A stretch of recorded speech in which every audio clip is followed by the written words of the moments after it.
Welcome to the Tom and Jerry podcast.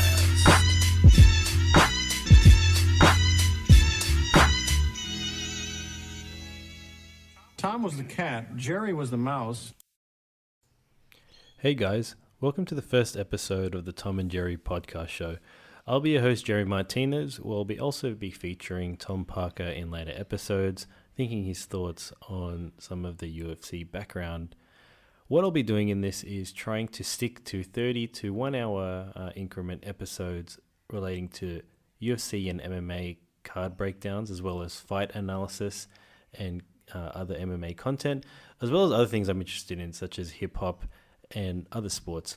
In the first episode, I'll be talking to Brendan Blal, who features from the Bell MMA on Instagram. Please give that a follow and a like. We'll be talking about the card announcement for UFC 249, which is currently headlined by Tony Ferguson and Justin Gaethje.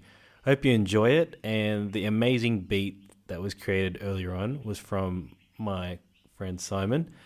He goes by Sai_beats on Instagram, so please check out his content there, as well as his beat tapes. They're amazing. I'm an old school hip hop fan, so I definitely like his genre, and I hope you like it. Thank you.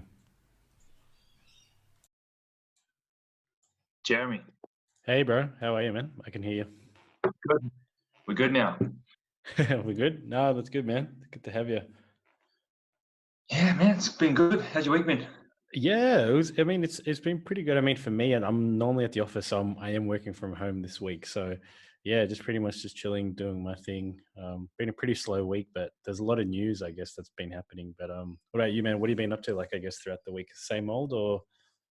Yeah, same old, man. Just been working a lot. Haven't had the time to really relax or feel the sting of the coronavirus at the moment. So Yeah, I'm doing all right. Everything's pretty normal. that's cool, man. That's cool. But yeah, I mean, it's kind of good. I think the more we just do these in reps, like you said, I think it'll just build on the experience and then kind of the direction that things go. So I reckon we just kind of just roll with it. But yeah, I mean, like you messaged me during the week, 249, obviously the news, it's looking pretty good. I mean, for now, things can change tomorrow, but yeah, it looks like it's on. The card is back on. So yeah, man, I reckon top to bottom. What do you think about it? Well, look, to be honest with you, I'm a little bit shocked that they had the government say, look, it's all good. Mm-hmm. So the Florida government came out and said, look, you're allowed to have sporting events on, but there are certain guidelines you'll have to follow. So I think the main sticking point is no crowds. Mm-hmm. After that, then there'll be obviously some more that probably won't be made aware. They won't be made aware to us, but I suppose that's the only one. But I'm glad. I think it's good that they've managed to secure it. Obviously, Florida must need the tourism. I'm assuming that's the only thing that would make them say, let's go ahead. But three events we're getting now, so should be good. Yeah, man, 100%. I think if I think the way it's going to go, it's probably going to be similar to that Brazil fight night where they literally just had the minimum amount of people, and then you just have people hosting it. But I don't know, it's crazy. Like, even I read a couple of articles when Dana White was like, we're going to have people around and stuff, but they're just not going to be at the actual stadium, right? They'll just probably be watching it, or they can be as close as possible. Maybe they'll set up monitors, or I don't know. It'll be interesting the way they work it. But I don't know. It's crazy. Like, if I see the spectacle itself, I feel like I can watch things better when I'm looking at the screen. Like, I went to a live one when that first came to Sydney, and it was completely different. Like, I found myself actually sometimes looking at the screen because I could see into the cage, but the detail and the workings, I think it'll be an interesting experience. And I mean, the judges will be at the event, but yeah, what do you think is going to be the difference for people watching it, I guess? Well, so I've been lucky enough to go to a few different live events. I went to 193 in Melbourne, Rousey home. I did 206 in Toronto. That had, I'm pretty sure Holloway fought on that one. I'm not mistaken. I do remember No, you having who the was it? Holloway post, or it was a Holloway. It was either Holloway because you had a photo with Holloway, but there was Yeah, I know it was a massive event. I don't know if it was Holloway yeah, or it was. was That Alvarez on was the UFC card? 206. Yeah, yeah, Yeah. yeah. I went to obviously UFC Auckland recently. I also did UFC. Excuse, I'll just throw that on silent. That's all good. I did UFC 234, so I got to see Mm-hmm. Adesanya and Silva. And then I watched the UFC Brazil card, you know, with no crowd. So I've been lucky enough to see the different kinds of events, and I'm looking forward to the no crowd thing again. Mm-hmm. You know, you could really hear the impact of every strike when they hit the canvas. It was all good. You could hear the instruction from the corners, Mm-hmm. and for a fight fan like myself, I think it's great. Mm-hmm. I have no issues, crowd, no crowd, or you know whatever it is they're going to do. It doesn't bother me. Yeah. I think it'll be an experience, especially considering how many people are probably going to tune into this just based on the fact that hey, the UFC has been trying to do this thing that no one else is doing, and now they're doing it. Let's just Mm. see. Yeah. So I think it'll be a good introduction to the sport for some people. I think that some people will say it's boring just because there's no energy to feed off from the crowd that you can hear. But Yeah. you know, I think for guys like you or me, it's not going to be an issue. Yeah, no, 100%. I definitely agree. I mean, like from a fan perspective, I think they're going to get a better experience. I mean, I'm used to watching things, looking at a screen. I've obviously seen a couple of different fights, but in terms of, I guess, on the fighters themselves, like obviously we're going to get to the card, but even if I just take a quick Mm-hmm. peek, and it's probably be good to go from the main, a couple of prelims, but I think it's going to feed to some of the people that get stage fright. Like big example is I think the Cowboy. Like I feel like fighters like him and other people, they crumble under pressure, and you've seen that. So I think it's going to Yeah. play to some people's favors. Some people need the crowd, and some people get like Mm-hmm. shell shocked. So I think it's going to be interesting for the Yeah. fighters as well.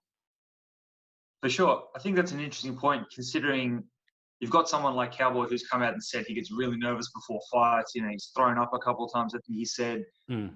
And then they get into the cage and everything sort of goes away once the fight kicks on. But then Mm. you've got guys like Jeremy Stevens who, for my mind, that's going to be a little bit of an adjustment for them. Mm.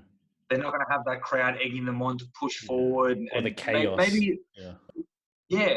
it might force guys like that to be a little bit more calculated and maybe a little bit more patient, for Mm. lack of a better word. But I think as much as fighters might want to say that, oh, they don't care about crowd, no crowd, I don't think that it's as simple as that. But I believe that they'll only know that once they get in the cage. Mm-hmm. Yeah, 100%. I think Man. more so it's going to be fun. It's going to be fun seeing the commentary team. You know, Yeah. they've said that Rogan's going to. So if you've got Rogan, DC, Anik, Cruz is obviously fighting, so he won't be doing it.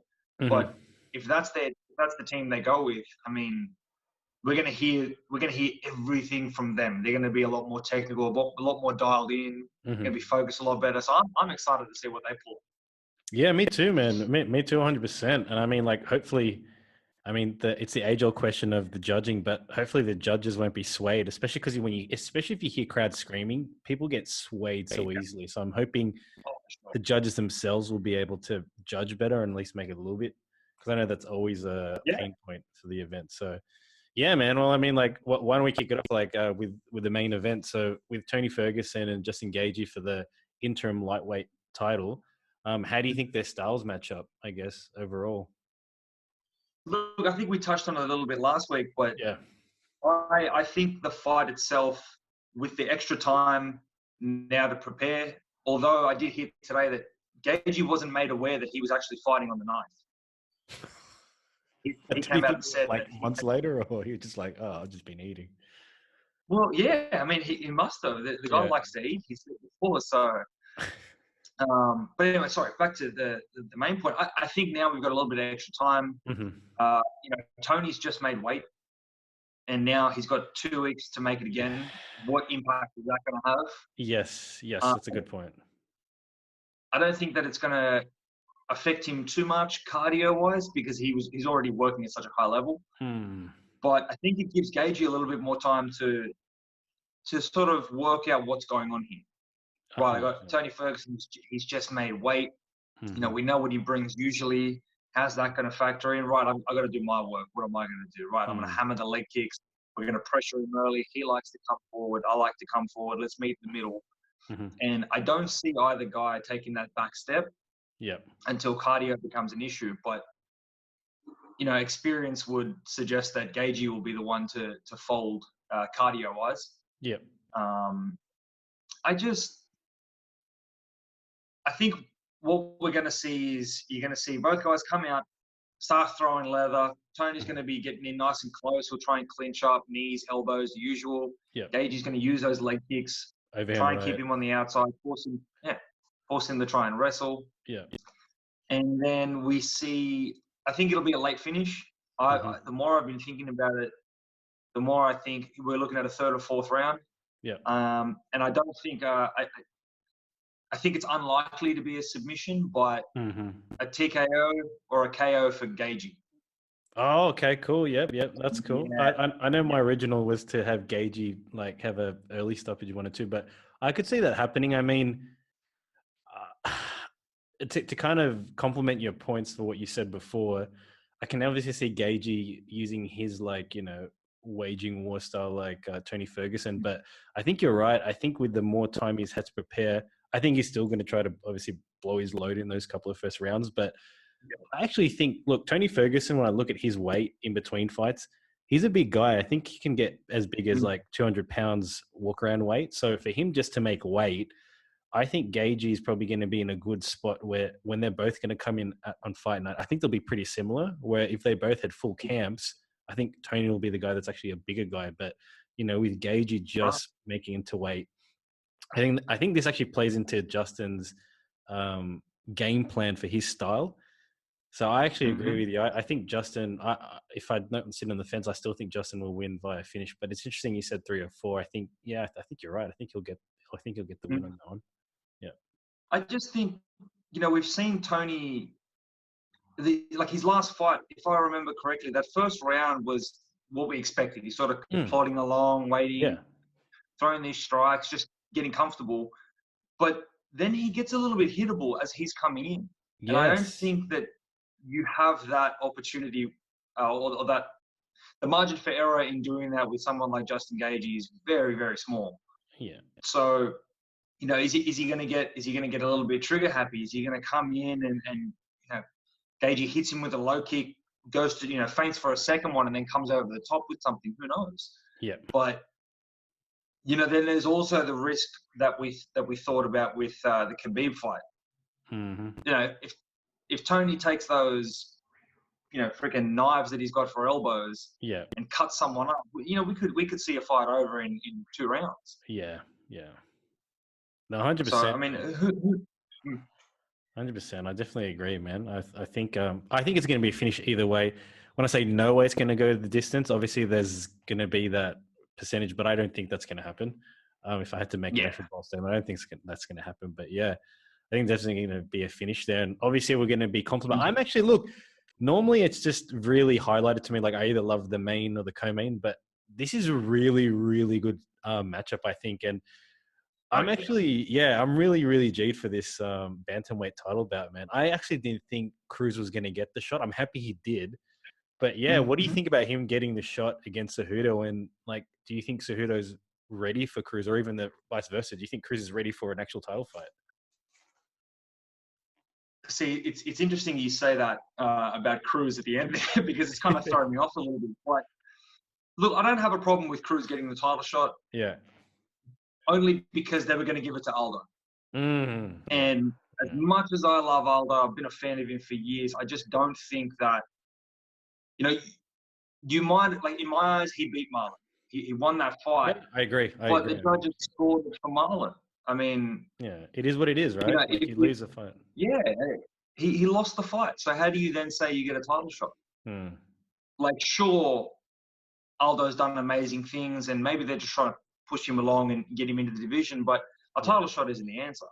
If they had said, okay, no, Marlon won the fight, I don't have a problem with that decision, everyone should get over it.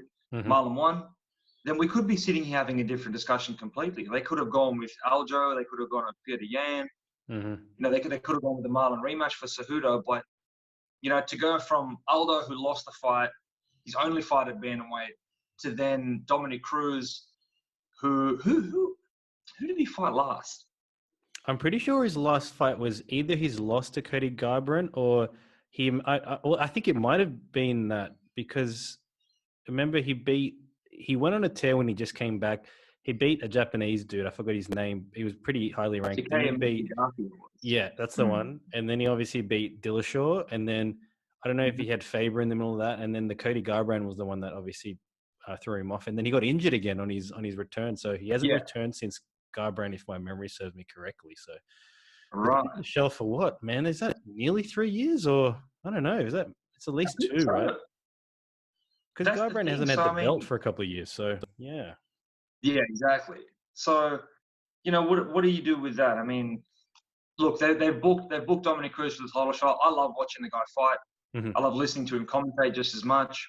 Yeah. So I'm interested to see how Cejudo deals with that, especially that movement. Now, you go back and you look at Cejudo just after the Benavidez fight, I think it was. Mm-hmm. He comes out and he's changed his stance and he's just full he's karate. switched some things around. So everything's moving a bit differently. Yeah. But you're doing that now, and I think you mentioned it, with a guy who's known specifically for his footwork. Yes. A guy who sort of has forced guys to reinvent, basically he's forced the sport to evolve just because of his footwork. Well, I think he's given the rub to everyone. He's given the rub. I think he's given that rub to everyone. The DJs, the Dillashaws, everyone that he's beaten, or even them trying to come up, they're like, oh man, I need the footwork. I need the switch hitting. Who do I look to? And even Cruz says that in all his press conferences, like, you're looking at a guy that you're trying to emulate. So good luck with that. And it's paid off every single time, except for the Garbrandt fight, which I don't know. Like, you can only ask for Cruz so much to just come back over many layoffs. So yeah, I think he definitely does deserve it. I don't know. I just when I look at this fight, I love Cruz and I love him coming back, but I just want to see him get tested first before he gets this fight, because I feel like Cejudo has had not the tough. Oh yeah, you know what? He's had probably equal amount of competition as Cruz, I think, in the last couple of years. Yeah, he had the DJ. He had Marlon Moraes, but I feel like he's been battle tested to the point that he's ready for a title fight. I don't know if I think Cruz needs another fight, in my opinion. I think he's going to be tricky when he moves, but I don't know. I think maybe Cejudo might have the recipe to at least win a fight. I don't know if it's going to be exciting, but you might just see a pressure fight the whole time. Similar to like a DJ. He was just outpointing him. You could have even given DJ that fight, but I agree with that decision. So I'm actually going to say Cejudo wins via unanimous decision. Like, you reckon? Oh, see, I think it's interesting because if you go back and you look at Cejudo's last fight versus Marlon, he was getting pieced up, or Marlon, pardon? He was getting pieced up, or you feel like he couldn't cope with something very different to a traditional fighter? Because Marlon fights very differently. Like, yes, he's a traditional Muay Thai fighter, but he's got everything. Like, he can rest. He doesn't use wrestling, but he can wrestle. He can knock you out. He's a mixed martial arts. Yeah. He's well-rounded. I feel like Marlon lost that fight. Not so much like mentally, as much as you could say. Well, it just seemed odd to me that something made him go away from what was working, and it was so obvious. I remember watching the fight and thinking, "What are you doing? You're winning the fight. Why are you trying to switch it up now?" Because that allowed Cejudo to work it out and then obviously win the fight. I don't think Cruz is going to do that. So we're looking at now, Cejudo comes out, he starches TJ. Yeah. Then he comes out and he starches Marlon. And he thinks he's a knockout artist. Like, he thinks, I can just strike with the best. Similar to like a Rousey. You know, Rousey just had that back in that day when no one really could strike. She's like, okay, I knocked out this chick. I finished this chick. I can just knock out anyone. Maybe, is that what you're saying? You think Henry has that false prophet of I can strike with the best, or I can hang with anyone? Not so much that. I just think it's that Dominic's not going to let him. Like, it's already hard enough to work out how to fight Dom. Yeah. So then you've got him in a situation now where he's coming back Dominic does not like this dude at all. You can just tell he thinks he's Yeah. the worst. Yeah. So he's going to come out. He's going to be ready to fight. And I don't think that Cejudo's built to deal with Cruz. Now I could be wrong because he's proved us wrong 3 times now. So who knows what happens? But I think Cruz gets it done, and I think Cruz makes him look a little bit silly. So you think it's going to And be like a masterful thing, like he just, he does his matrix the whole like fight, or you think he'll get a finish on this one? Well, I'll put it this way: it took Dominic Cruz in the form of Cody Garbrandt to beat Dominic Cruz. Like Cody had to beat him at his own game. I don't think Cejudo's going to do that. I don't think he can do that. Yeah. And I think if he tries to, Cruz will say, "Stay in your lane, buddy. You're not on this level." And then we're going to see what happens with Cejudo after that. I mean, where does he go? Yeah, I don't think he wants to make that cut. I don't think he's built for he makes 125, but there's no way he's like, you see early in his career, he was struggling to make weight in like his first 3 or 4 fights. So I don't think he wants to put his body through that again. He'll either probably stay at bantamweight. And that's fair, I hate seeing these. Like in the last couple of years, I've started to pay real attention to what these fighters look like on the scales, and I hate what it does to them. I understand the necessity of it, and I'm not going to be one of these guys that sits here and says, "Oh, weight cutting should be banned and blah blah blah." But I think there should be a better way to do it, and I would like to see some of these guys not have to, take themselves halfway to death to make a fight. Yeah. So, whatever Cejudo does after this, I don't think that Cruz is going to make it easy to come to that decision. So I'm going to go with Cruz by a unanimous decision. This isn't interesting. No, it's good. That's good. I like that. And again, I think like we touched on this before, but on last week, but the Francis Ngannou and Rosenstruck fight, like that again, I'll repeat it, but that could be a main event on a fight night itself. It doesn't. Oh, for sure. Like this card to me is pretty stacked, man. I'm pretty happy if this goes to plan. This is crazy. I think this is going to be a finish, and I'll say it off the bat. I think Ngannou's just going to knock this guy out. I don't think it's one of those like, oh, he's going to knock him out, but I just feel like Ngannou is ready for all of these types of comers. I think it's almost like, oh, is he ready for a Miocic or a DC? Probably not, if I'm being honest. But I think he has the ability to at least beat these contenders for the heavyweight division.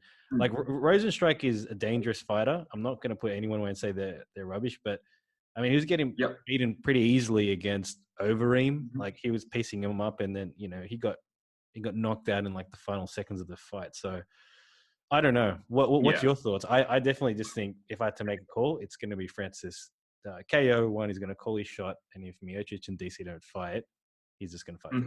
That's what I think is going to happen. I think we've got an interesting situation here where you've got there's a few heavyweights on this card. But I think what ends up happening is this fight isn't as exciting as we're going to hope it's going to be. You got 2 guys with a hell of a lot of power. One of them has a little bit more experience, especially with more well-rounded guys. Yeah. I mean, Ngannou went 5 rounds in a loss with Stipe, learned some shit, came back, went on a tear. Jair is not going to sit there and try and wrestle him and try and do all that nonsense. He's going to try and put his hands on him and try and put him away. And from what I've seen, his power looks like it could match Francis's. However, this is going to be the fight where Francis has to come out and he has to say, look, I am actually a much more complete mixed martial artist than I was during the Stipe fight. I know how to fight smart. I know how to do this and I know how to do that. The interesting part is that Rosenstruck just came off the fight with Overeem and waited till the last 40 seconds to catch him properly and gave him that split in his face. So what's going to happen here? We're going to have these 2 guys come in and they're both a little bit tentative and they just sort of bounce around. Maybe not to the extent. Maybe not like the fight. Don't say that. That doesn't happen. No, I don't think it'll be that. But I think it's just going to be a lot of leather getting thrown, and by the 3rd round, it might not look like it's that great of a fight. I think if it goes to a decision, I think Francis will get it. But for him to make it, for Francis to have an easy night, he's going to need to actually show his IQ. Yeah. And I think he's got it. I think he has it there. I've seen him. I don't know if you remember Francis' early career, but even in the UFC, I think in his first fight or two, he actually did. I mean, it was terrible technique, but he just went in for power doubles. Like he actually tried to take people down at, ground and pound. So Yeah. I don't think I've ever seen him do that after his maybe fourth or fifth fight. So maybe you're right. Maybe he employs the MMA way of fighting rather than, I'm a boxer in an MMA world. I'll just do what I can do, which is what he's been doing. Yeah, he can kick, but maybe he tries to employ that. But I think he's the heavy favorite. He'd definitely be a heavy favorite on that odds. He would be. Clearly Rosenstrike had a bit of an issue with Overeem being the much bigger fighter and whatnot. Francis is huge. He's not. This is a guy who's as freaking wide as he is tall. He's a giant dude. He's a legitimate heavyweight. He needs to cut to get to the limit. It's Yeah. And I don't know what Rosenstrike weighed in at, but he didn't look like he weighed in any more than say 240.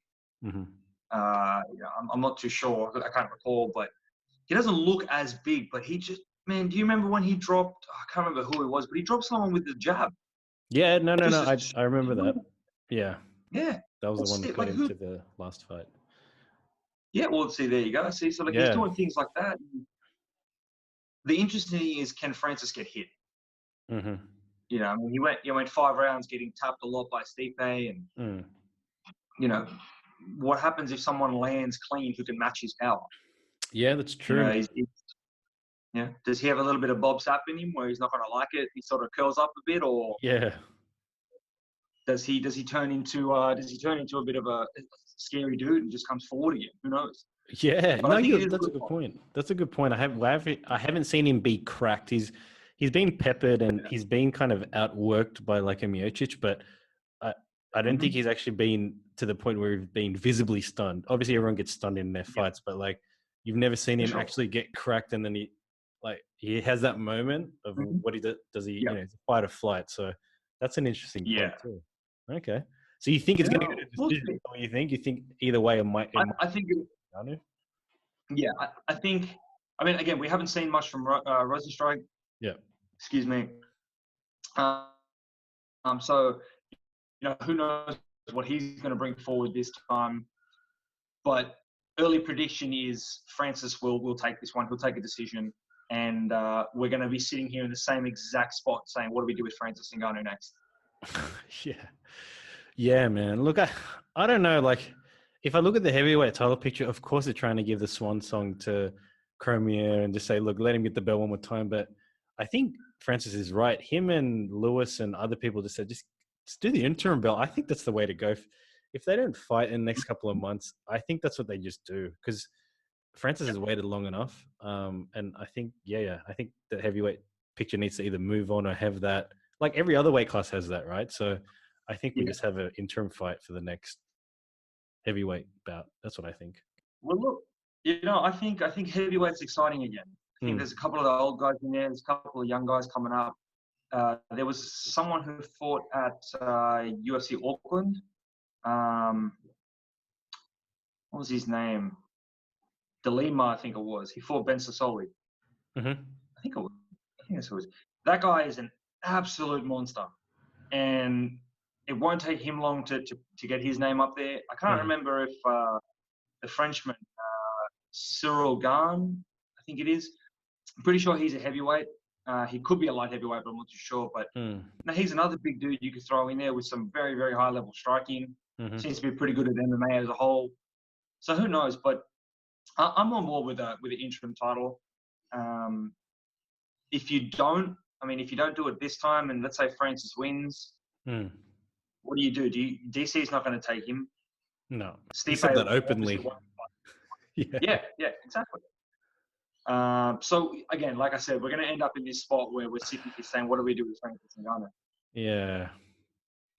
No, he's a patient guy, and he's always been the company man. I don't think he puts on a front, but he's always like, "I will do everything for the company." But he must be frustrated with that. It doesn't show in his performances. He always does the job, but yeah, I just hope they give this guy a title shot. Like, I think he definitely deserves it. He's probably the outright person that deserves it right now. Like, yeah, there's a lot of exciting heavyweights, but I don't think they've built the currency that he has. Do you know Yeah. what I mean? Like after he lost, he didn't reinvent himself, but he's just killed everyone else that he's fought. So Yeah. I think he deserves the next shot, whether it be an interim or an actual title shot. So interesting. Well, look, I mean, talking about that sort of thing, what do you have to do? Because Francis Ngannou is one. I think what is it? 3 now? Is it 3 in a row?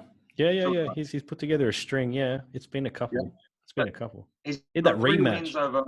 Who was that rematch Yeah, he that's had right. with?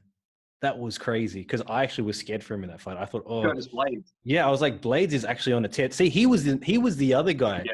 It was either Blades or Yep. Ngannou for me, and I was like, if Blades, does what he does, he should get the next shot because he's well-rounded. Yep. He went angry mode. You know what I mean? I was like, okay, all right, he's got a bit of attitude, and then Yep. But then lightning Francis, struck twice, right? That was pretty crazy. No, exactly right. So you got Francis doing those things, and then you've got guys like Romero and Aldo getting title shots, and now Dominic Cruz getting title shots. So the UFC is in a bit of a it's in a bit of a mess at the moment regarding title shots. Hopefully this. It's one thing I think the whole coronavirus situation is going to bring out. It's going to bring out a situation where the UFC needs to say, okay, this guy is the clear-cut contender. He's next. After that is this guy. Yeah. Because they're going to have such a backlog of fights. Mm-hmm. So that'll be some good that comes from it, hopefully. Yeah, no, 100%. I think they keep doing it like that because the more they can stack things, they have better contingency plans. So, yeah, I hope it actually just goes to plan. And I mean, the last couple of fights on the main card, because even the prelim itself was pretty good, but the last couple of fights on the main card, you got Jeremy Stephens versus Calvin Kattar. And I mean, I think we said it again, but, just to reiterate, Kattar is, to me, the dark horse of the division. It's very overused term, but I think, with enough wins, he should at least get that rematch with Zabit or, climb up the rankings. So,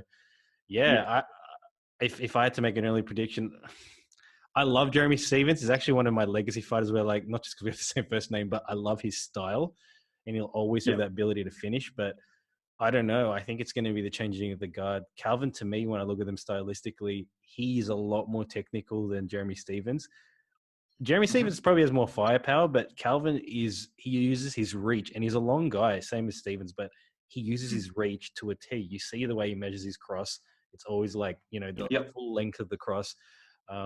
He doesn't really wing too much. So I think it's going to be Calvin, I don't know, TKO round 3, like by punches or strikes with a fist. That's what I think is going to happen.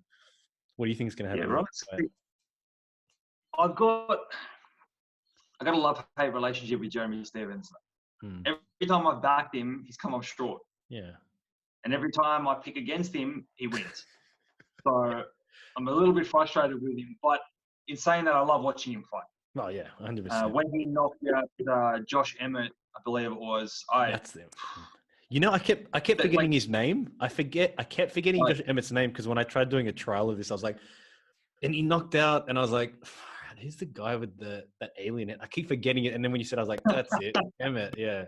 See, even he fell off the radar, right? All these guys, you can crush their name with a knockout like that. Like, you haven't heard of Emmett in a while since then, right? Like, I'm not sure. I could have sworn he had a fight booked, but yeah, after. Was it 2? Did he suffer 2 knockout losses? Oh. Or was it just the Jeremy? Was it Lamas or did he knock out Lamas? I just remember him being in a couple of wars, like back to back. Emmett was. Well, because he was on that stage where they were talking about him in the title race, but he was knocking dudes out left and right. Yeah. And he was killing. But excuse for a second, I'll just pull up his record here because man, bring it up. It's he's an interesting guy. Interesting guy rather. Yeah. So yeah, look, there you go. So he was on he was winning a bunch of fights. I mean, he's 15-2, and in his last 5, he's 4-1. Yeah. So he had the loss to Jeremy Stephens, and that was the big one. And then he floored Michael Johnson and Mirsad Bektic. So he's doing well since that loss to Stephens. But Stephens himself, I'll just pull up his because he's surprisingly he's quite active for someone who's such a veteran, right? Oh yeah, I mean, He wants to fight every other week. Like he's one of those guys that just wants to be in. But to finish off on Emmett, I think him and Paulo Costa are the same manager, man. Like they are both juiced to the gills. I'm just gonna put that out there. I think Emmett is on the same recipe. Really? I don't know. I just look. I'm not afraid to kind of just see it how I like call it how I see it. But I don't know. Yeah. I just think. I think yeah. Just seeing his performances, I think he was on it. Maybe cycling off, but yeah, I think Emmett was on the juice. Just looking at his performances, yeah. I'm just gonna put it out there. Interesting. I think so. No, fair enough, man. Fair enough. Let him know. But no, so back to Stevens. Yeah. I mean, he's lost. He's got 3 losses and 1 no contest, and then the win over Emmett. I know it's checkered as it is, right? Yeah, the Edgar fight annoyed me, man. That Edgar fight with him, like I was pulling for Stevens. I love them both equally, but I was like, Little Heathen's gonna come back. Like I think Edgar's done, even though Edgar's one of my favorite fighters. Like Stevens is gonna pour it on.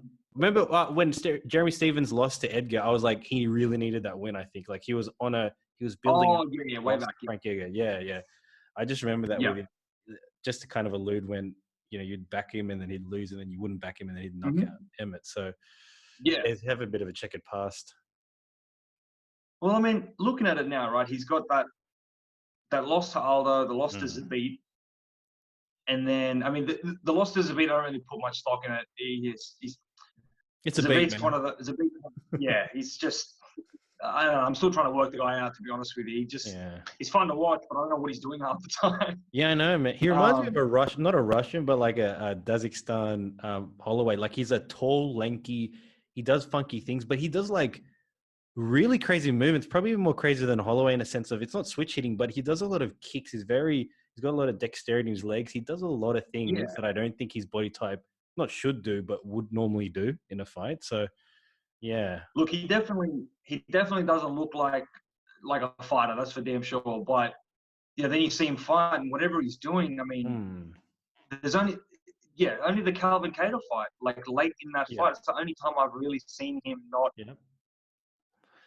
look like he was in control. So if it ain't broke, don't fix it. But so back to Jeremy Stevens. So you lost to Aldo, lost to Zabit, no contest with Yair.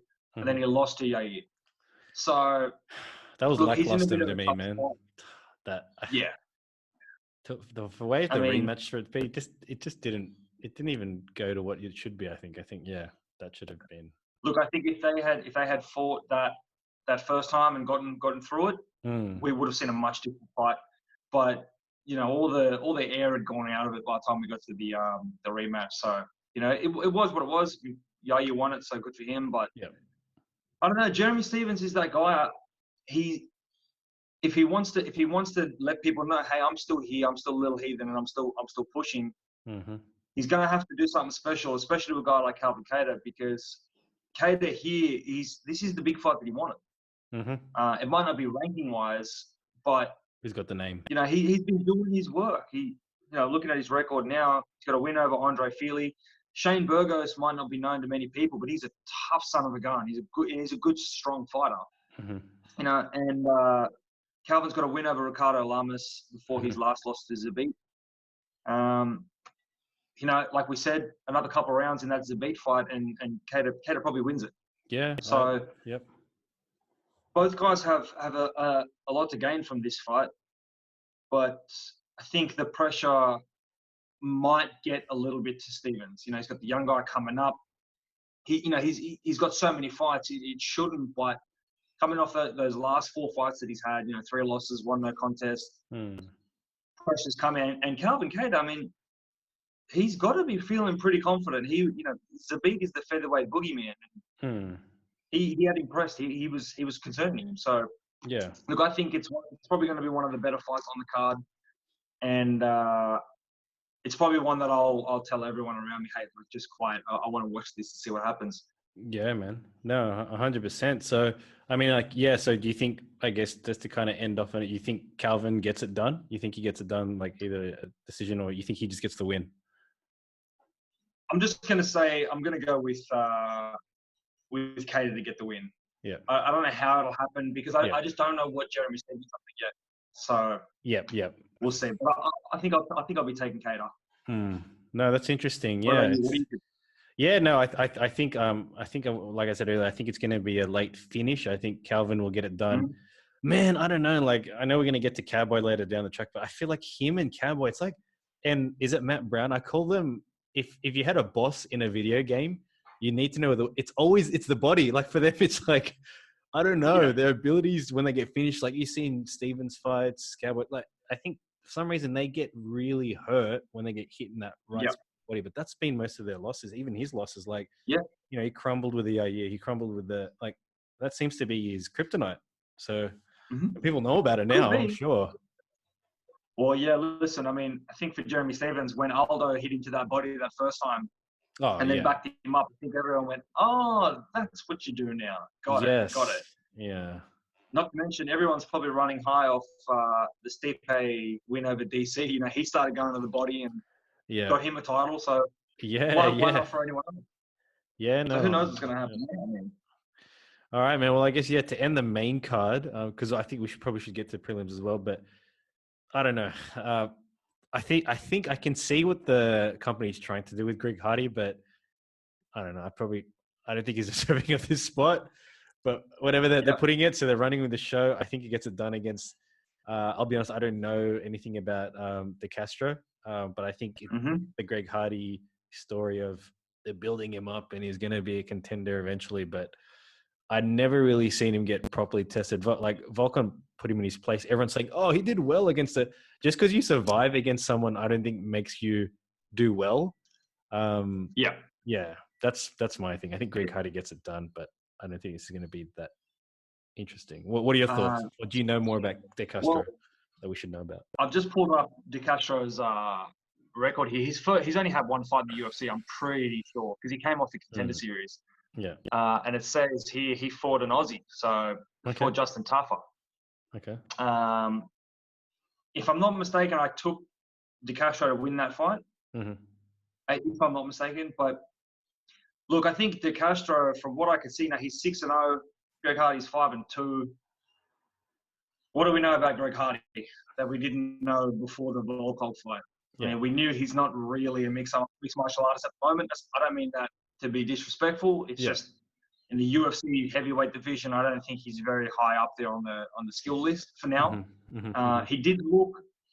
I didn't think he was going to go a full fight with Volkov. I thought Volkov was going to, just work him out real quick.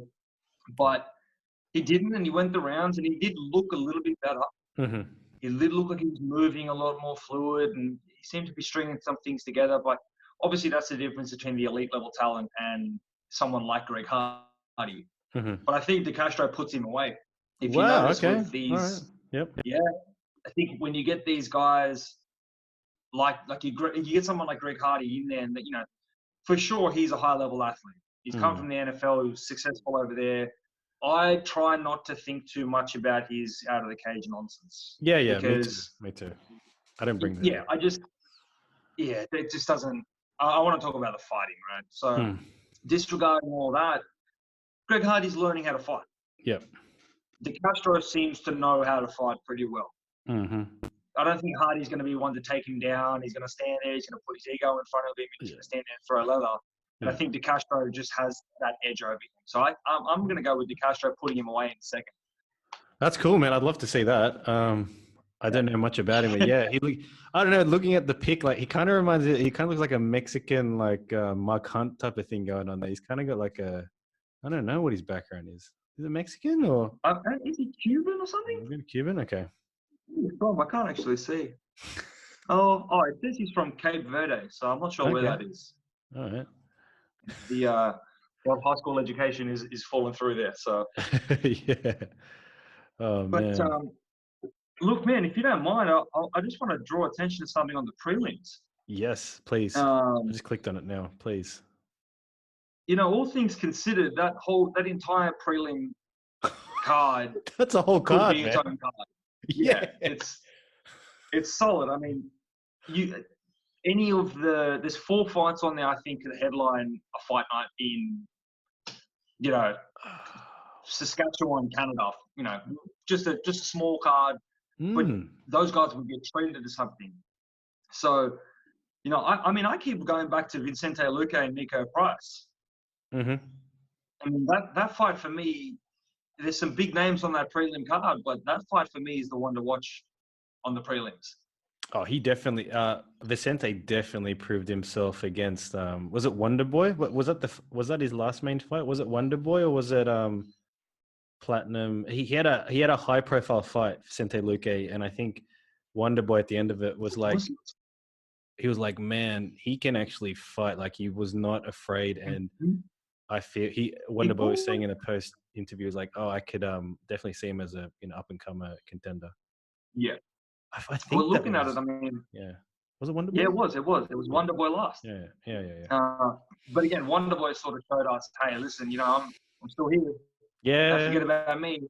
Yeah. But I think Luque was calling for a bigger fight too, and he got it. And he didn't look necessarily bad. I just think Wonder Boy looked great. So Yes. Yeah.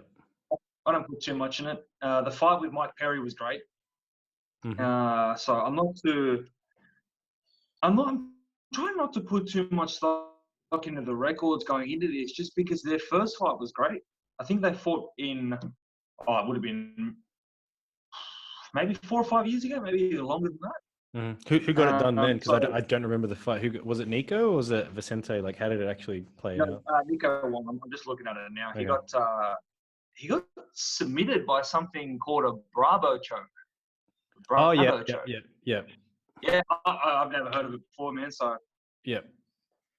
you know, I just think coming off it, I mean, looking at Nico Price's, like his last fight here, you know, win to Randy Brown, lost to Razak Al Hassan, beat Tim Means, lost to Jeff Neal, beat James Vick. So he seems to be one of those guys that goes, oh, yep, big win, good win, comes up against someone who's maybe a bit more skilled, loses, comes up against a big veteran, strong veteran in Tim Means, gets it done, then comes up against an up-and-comer like Jeff Neal, now old Hands of Steel over there, loses that, and then gets a win against James Vick, who, you know, I mean, that's a story for another day, but he's on the decline, it seems. Yeah, man. He was going to be But I another just dark horse think of the division. I mean, even with wins and losses, yeah, you know, just with all these wins and losses for both Vicente and Nico, they haven't looked bad. They've been exciting. I mean, I became a fan of Luque in the loss to Wonder Boy.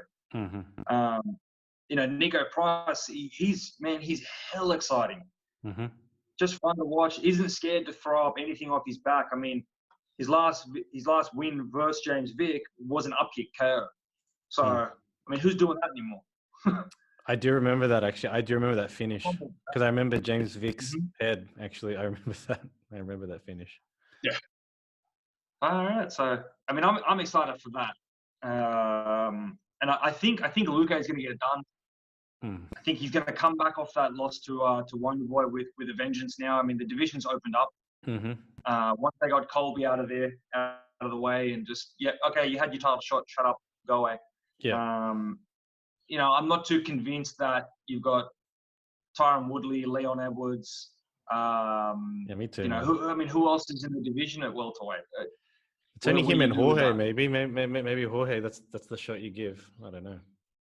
Yeah, I mean, even with Jorge in there, it's like, yeah, I mean, going back and looking at it all, right? Like, if we're going to sit there and sort of maybe question Cruz getting a title shot, you know, even get the record and stuff, and then we go and look at someone like don't get me wrong, Jorge's been exciting as hell, and I'm a fan of the dude, always have been, but I mean, I'd like to see him one more time, maybe fight someone else, just because I think it's a bad fight for him to take on Usman. So, I mean, maybe we get Woodley, Jorge or something, you know. I don't know. I would like to see that, actually. I would like to see that. I haven't seen him against, yes, of course I've seen him against a wrestler, but like, as in, I haven't seen him against an actual MMA wrestler, if that makes sense. Look, Ben Askren, yes, I think the world of him as a grappler, but I mean, like, you know, like an actual person that can wrestle and strike. I think we haven't seen him get tested against someone like that in a while. So, Well, that's the thing. I mean, Jorge's been around that long. He's fought everyone, of and course.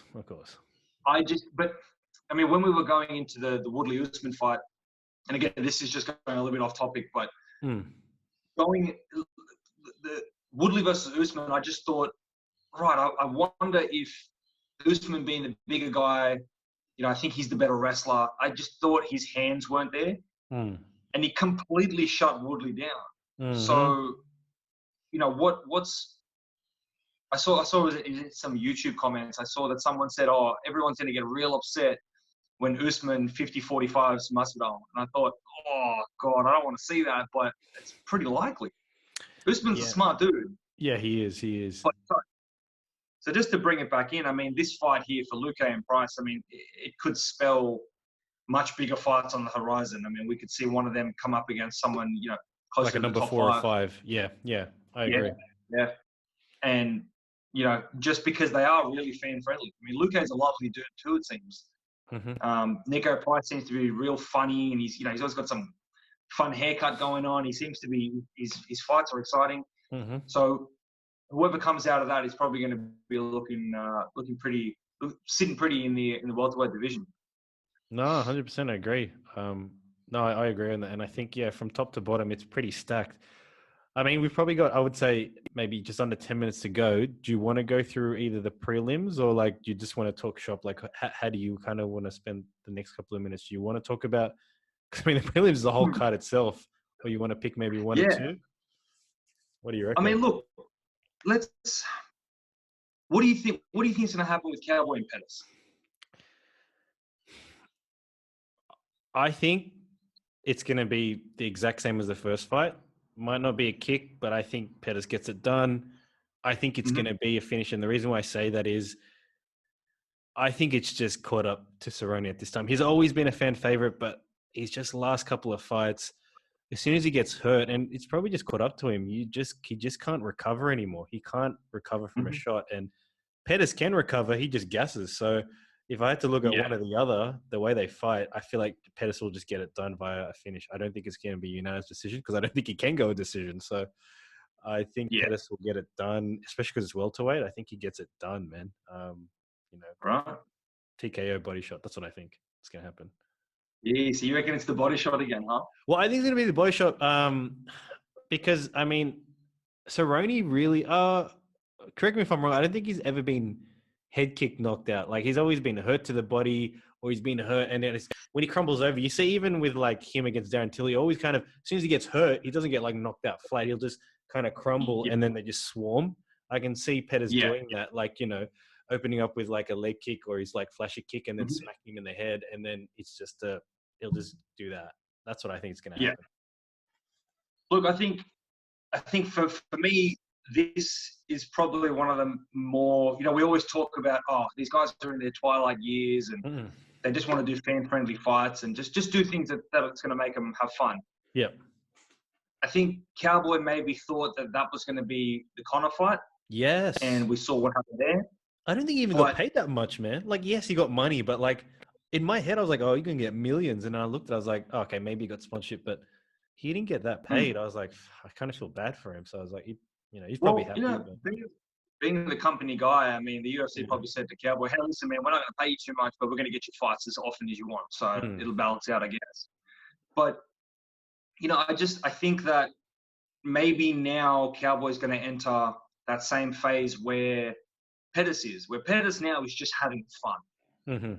He just wants to go in there. He wants to be jumping off the cage and he wants to be licking blood off his gloves. And he just wants the fun fights.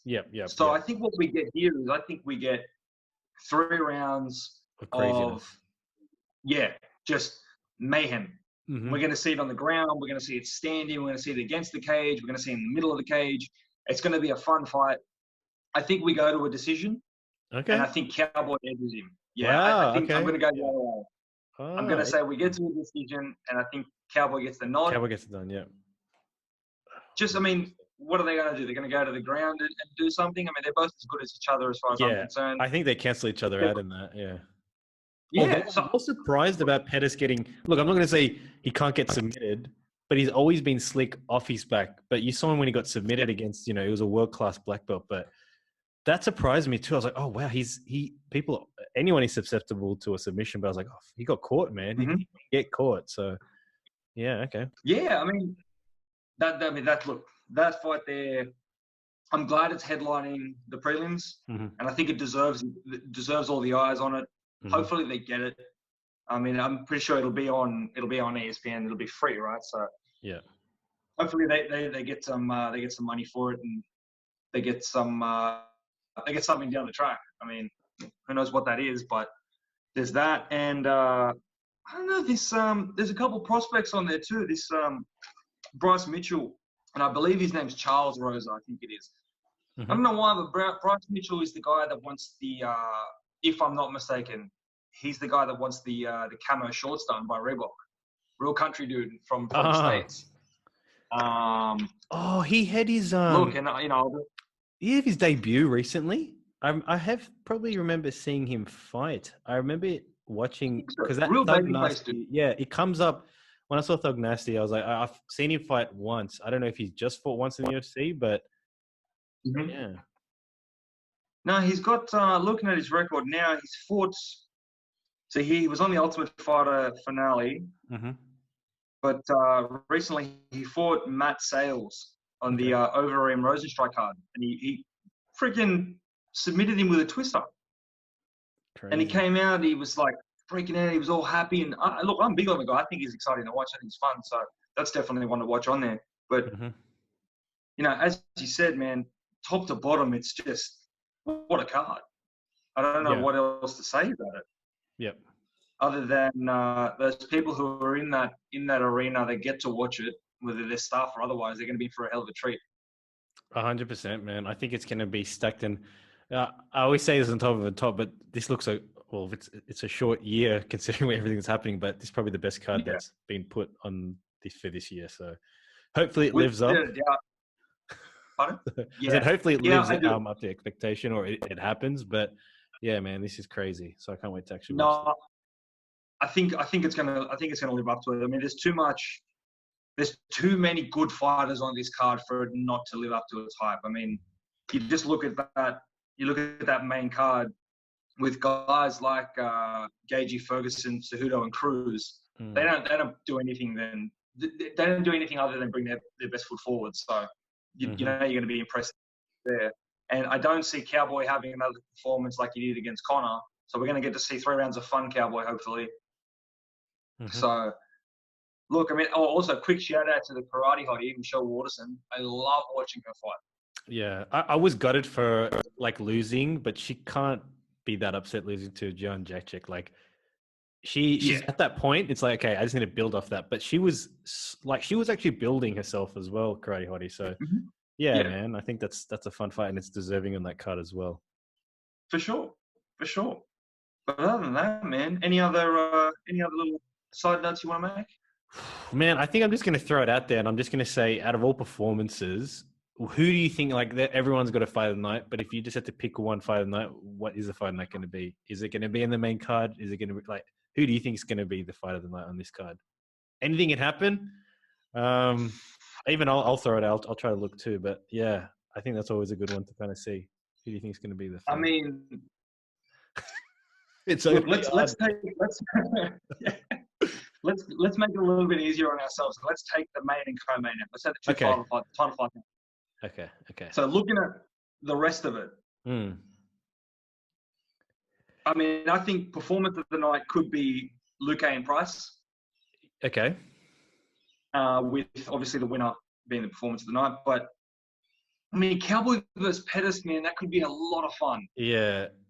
I think that's good. I was just going to say, I think that was going to be the fight of the night. Only because, like, I know everyone can end in bloodshed, Tony, whatever, if he does his thing or Gage, whatever. But, I think you just see on the highlight reel, I feel bad, but, like, yeah, Tony's deserving, isn't it? But you know what I mean? Like, you just see a Pettis head kick or, like, a fucking a Cerrone, like, head kick. Like, I don't know. That, to me, is very exciting to me. So I think they probably get it. No, for sure. I mean, yeah, look, I'm going to say fight of the night will be Cowboy versus Pettis. Yep. And, again, disregarding co-main. Yes. That's okay. Cowboy and Pettis and Luque and Price. Uh-huh. And then I think if Ferguson and Gaethje lives up to it, that'll take both probably. I mean, Yeah. Don't you hate that though? You get so many hectic things, Yeah. and it's always like it's the trump card always wins, right? Like if the main card has a knockout, they're always going to most likely give it to him, unless it's a freaking matrix kick again. So yeah, I think. Well, that's just it. That's just it. I mean, so also I'm not sure if I don't even know if you saw it, but so we've got Anthony Smith and Glover Teixeira. I saw that a couple days after this. Mm-hmm. And then we've got Walt Harris and Overeem a couple days after that. Well, finally, it's going to happen, right? How many? Has it been rebooked 2 times, and then you got Rosenstrike on the second one, or they were going to fight and then it didn't, something like that, right? They were meant to fight, and then the daughter thing. I think happened. It was. I think Walt Harris had to pull out or something. Yeah, his and daughter. Then, then I think his daughter went missing. Afterwards, yeah, such a freaking horrible thing. So then Rosenstrike stepped in. Mm-hmm. And wait, hold on a second. Just to go back to that Rosenstrike then, was that fight against Overeem on short notice? I'm pretty sure it was. Because I think Harris was kind of training for it-ish because he needed money. And then, we found out what happened and then he pulled out. And then, yeah. But I mean, right. if that was on short notice and that's even crazier, Rosenstrike ended up going, it was a 5-round. He's a heavyweight. Like, they don't go 5 rounds. Yeah. I mean, Jesus Christ, he went 5 rounds with half a training camp with Overeem. Yeah. Yeah. If that's true. Yeah, because I don't know, but it sounds right because, if you have to pull out, it sounds right. Jesus, that's interesting, man. So we look, 3 fights in one card, 3 fights in 1 week. Yeah. Jesus, man, it's going to be a fun week. We've been waiting a long time. So I really want to see Anthony Smith to say, John Jones, like, where you? Like one of those ones. Like, I think he's itching to make a statement. Like, make a performance, tick if that has to happen, and then call out the John Jones or Dominic Reyes, something like that. Shit. I mean, we've been forgetting about Anthony Smith and all this, huh? Yeah. Cruz is there. Thiago Cruz is there. Yeah, shit. Man. He made a statement after he lost to Jones, right? Like, was it Gustafsson? Yeah. I was like, okay. All right. Yeah, he beat Gustafsson. That's right. Yeah. Jeez, I was just I saw something today as well. Open St. Preux is going up in heavyweight. Really? To heavyweight to fight Big Ben Rothwell. Yeah. Wow. So look, that's going to be interesting. Get a win over Big Ben Rothwell. Yeah, man. I think there's definitely a difference. Like, of course, there's been heavyweights, light heavyweights that transitioned, but I think it's a big difference. Like you always hear like the gym things like, oh, John Jones does well against heavyweights, but like there is actually legitimate heavyweights. That's like 260 and you cut that down, and then you've got the light heavyweights coming into it. So okay. Nah, who knows, man? Who knows? But look, dude, this has been fun. Hey, I've enjoyed it. Yeah, I think it's good. We covered some cool stuff, and it's getting the reps out, right? For sure, dude. I mean, we're going to get better at it. And look, it's fun. That's all I can say. And I mean, we're just going to have to keep going at this, man. It's going to be exciting. Because the thing is, every time I speak to you about something, I leave and I think about it some more and I get a new perspective on it. And I'm like, wait a second, I didn't even think of that. Yeah, so it's cool. I mean, we'll have to see what happens. I see you've got the Pops there as well. Who you got? GSP and... Oh yeah. Because I brought it over from the old place. I was like, oh man, I got to start putting at least stuff in the background and stuff. But yeah, man, I think just touching that. But there's so much things we could cover. Like to cover, like there's so many podcasts we listen to or stuff. So it's covering stuff we like. Mm-hmm. So even if it was jumping in from like the card to something like related, doing this type of stuff always helps. So and it gives. You're right. Sure. I came away giving a different perspective and like, oh yeah, I didn't think of the card like that. So it's always cool to get another person's perspective. But I think you're right. We just keep doing the reps and, coming up with, because there's so much events and stuff. So we'll definitely never run out of ideas, but yeah, let's keep it going. For sure, dude. 100%, man. It's been real. All right, man. See you next time, man. Catch you next time, bro. All right. Take it easy, brother. Have a good one. You too.